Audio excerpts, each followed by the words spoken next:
Hi, in this video, we will show you how to check Gmail account storage. To check Gmail account storage, it's very easy. You need just to open this URL, google.com/settings/storage and hit enter.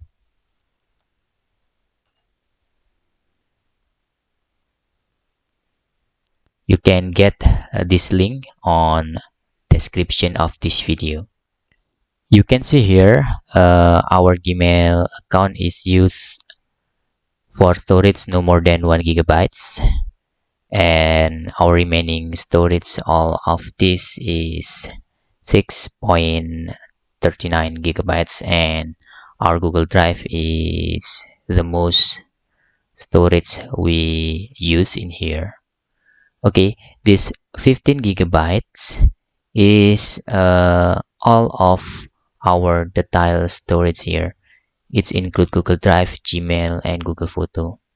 So if our Gmail, for example, have 1 gigabytes used, we will reduce from this. So in here will 7 total 0.39 gigabytes. And that's all tutorial how to check our Gmail storage. Hope this video helpful for you.